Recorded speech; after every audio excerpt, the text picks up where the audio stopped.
നല്ല രീതിയിൽ തന്നെ പുറത്തെല്ലാം ക്രൗഡ് ഉണ്ട് കേട്ടോ. അകത്തെത്തുമ്പോൾ നല്ലൊരു അടിപൊളി കാഴ്ചകളെ കാണുന്നുണ്ട്. ഏതായാലും അകത്തെത്തിയതിനു ശേഷമുള്ള വ്യൂ നമുക്ക് കാണാം. ഈ ഒരു ഷോ അവസാനിക്കുന്നത് 2026 ഫെബ്രുവരി 7-8 ദിവസങ്ങളിലാണ് കേട്ടോ. ഏതായാലും എന്നാലും ലോങ് ഡേറ്റ് തന്നെയാണ്. എല്ലാവർക്കും വന്ന് കാണാൻ പറ്റും. തികച്ചും ഫ്രീ ആണ്. നല്ലൊരു എക്സ്പീരിയൻസ് തന്നെയാണ്. അകത്ത് പുറത്ത് അത്യാവശ്യം നല്ല രീതിയിൽ തന്നെ ക്രൗഡുള്ള കാരണം തന്നെ നമ്മളോട് പെട്ടെന്ന് ഇറങ്ങാൻ പറയുന്നുണ്ട്. ഏകദേശം അരമണിക്കൂർ പോലും നമുക്ക് കിട്ടിയില്ല. തീർച്ചയായും നെക്സ്റ്റ് ടൈം വരണം. നല്ല അടിപൊളി എക്സ്പീരിയൻസ് ആണ് കേട്ടോ മക്കളൊക്കെ ആയിട്ട് വന്നു കഴിഞ്ഞാൽ.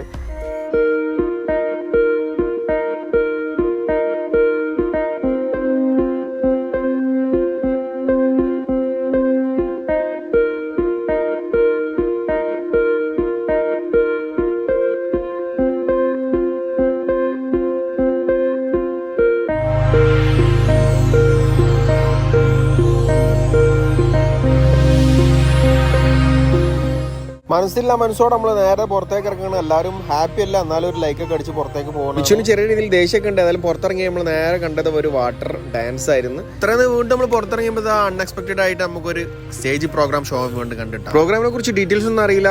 ഇന്റർനാഷണൽ ജാസ് ഫെസ്റ്റിവൽ ആണ് കാണുന്നത്. പല രാജ്യത്തു നിന്നുള്ള മ്യൂസിക് ബാൻഡും അതാത് രാജ്യത്തിലുള്ള എംബസിയിലുള്ള ആളുകളാണ് ഫ്രണ്ടിൽ നിൽക്കുന്നത്. നല്ല രീതിയിൽ തന്നെ ക്രൗഡ് ചെയ്യുന്നുണ്ടോ. ഓരോരോ സമയം കഴിഞ്ഞാൽ പല പല രാജ്യത്തു നിന്നുള്ള മ്യൂസിക് ബാൻഡുകളും അവരുടെ രാജ്യക്കാരാണ് ഈ കാണുന്നതെല്ലാം. ഏതായാലും നല്ല രീതിയിൽ തന്നെ ക്രൗഡാണ്. നമ്മളെ നല്ല രീതിയിൽ തന്നെ എൻജോയ് ചെയ്തിട്ടുണ്ടായിരുന്നു. എല്ലാ ഷോ അവസാനിച്ച് നമ്മൾ നേരെ ഫുഡ് കഴിക്കാനാക്കി നേരെ പോയത് റയ്യാനിലുള്ള ടെക്സാസ് ചിക്കനിലായിരുന്നു. മുമ്പ് കഴിച്ച എക്സ്പീരിയൻസ് ഉണ്ടായതുകൊണ്ട് തന്നെ അത്യാവശ്യം കുഴപ്പമില്ലാത്തൊരു ഫുഡ് തന്നെയാണ് ടെക്സാസ് ചിക്കൻ. KFC ആയിട്ട് കമ്പയർ ആണെന്നുണ്ടെങ്കിൽ ഒന്നുകൂടെ ബെസ്റ്റ് ചിക്കൻ തന്നെ പറയാട്ടോ. നമുക്ക് എല്ലാവർക്കും ഉള്ള ഫുഡ് ഓർഡർ ചെയ്ത് ഏകദേശം 15 to 20 മിനിറ്റ്സാണ് പറഞ്ഞത്. ആ സമയം കൊണ്ട് തന്നെ നമ്മൾ മേലേക്ക് പോയി പൊന്നൂസും അതുപോലെ തന്നെ മിച്ചും അഫിലും ഒക്കെ കൂടി നമ്മൾ കുറച്ച് സമയം എല്ലാം കളിച്ചിട്ടുണ്ടായിരുന്നു. നല്ല സ്പേസ് ഉണ്ട് ഈ ഒരു ടെക്സാസ് ചിക്കൻ റയ്യാന്റെ ബ്രാഞ്ച്. മറ്റുള്ള ബ്രാഞ്ചിന്റെ ഒന്നും അറിയില്ല. ഏതായിരുന്നാലും റയ്യാന്റെ ബ്രാഞ്ചിലെ ഇന്റീരിയറും അതുപോലെ തന്നെ ഇവിടുത്തെ സ്പേസും എല്ലാം അടിപൊളി തന്നെയാണ്. നല്ല രീതിയിൽ തന്നെ ഫാമിലി ആയിട്ട് വന്നു കഴിഞ്ഞാലും ബാച്ചിലറായിട്ട് വന്നു കഴിഞ്ഞാലൊക്കെ അടിപൊളിയായിട്ട് ഇരുന്ന് കഴിക്കാൻ പറ്റും. പൊന്നൂസ് ഇതാ ചിരിച്ചുകൊണ്ട് വീണ്ടും ടേബിളിലൊക്കെ ഇരുന്ന് ആണ്ടുകൊണ്ട് കളിക്കുന്നു.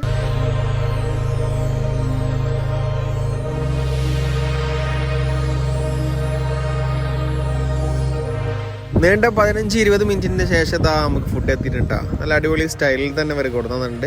ഏതായിരുന്നാലും ഫുഡ് കഴിക്കാൻ സ്റ്റാർട്ട് ചെയ്തിട്ടുണ്ട്. ചിക്കനൊക്കെ നല്ല ക്രിസ്പി തന്നെയാണ്. ഫുഡ് എത്തിയോട് കൂടി എല്ലാവരും തിരക്കായി. പൊന്നൂസിന്റെ മെയിൻ ഫേവറേറ്റ് ആണ് ഫ്രഞ്ച് ഫ്രൈസും അതുപോലെ തന്നെ ചിക്കൻ എല്ലാം ഇപ്പോൾ കഴിച്ചു തുടങ്ങിയിട്ടുണ്ട്. അതല്ല അൽഹംദുലില്ലാ നല്ല ഫുഡ് തന്നെ കഴിഞ്ഞ് എല്ലാവരും ഒരുവിധം താപാനായിട്ടുണ്ട്.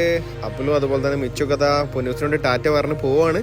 ഈ വീക്കെൻഡിലെ കാഴ്ചകൾ ഈ രീതിയിലൊക്കെയാണ്. അത്യാവശ്യം കുഴപ്പമില്ലാത്ത രീതിയിൽ തന്നെ എൻജോയ് ചെയ്ത് വീണ്ടും ടാറ്റ കൊടുത്ത് പൊന്നൂസ് അവരോട് ബൈ പറഞ്ഞ് പോവാണ്. റൂമിലെത്തി നമ്മളിതാ ഗിഫ്റ്റ് അൺബോക്സ് ചെയ്ത് ഓപ്പൺ ചെയ്ത് നോക്കിയപ്പോൾ നമ്മൾ മിനിസ്റ്ററി കൊടുക്കുന്നതാണ്. ഖത്തർ ഗവൺമെന്റ് കൊടുക്കുന്നതാണ്. അൺബോക്സ് ചെയ്തപ്പോൾ ഒരു പൗച്ചും അതുപോലെ തന്നെ പെൻസിൽ കളർ അതുപോലെ തന്നെ ബുക്സ് ഒക്കെ ആയിരുന്നു. അപ്പോൾ ഈ വീക്കെൻഡിലെ കാഴ്ചകൾ ഈ രീതിയിലൊക്കെ ആയിരുന്നു. നമ്മൾ പൊന്നൂസിനായിട്ട് വീണ്ടും ഒരു ചെറിയൊരു പർച്ചേസിനായിട്ട് തൊട്ടടുത്തുള്ള ഒരു സൂപ്പർ മാർക്കറ്റ് പോയിട്ടുണ്ടായിരുന്നു. അപ്പോൾ നെക്സ്റ്റ് വീഡിയോയിൽ കാണുന്നവരെ സീ യു ബൈ.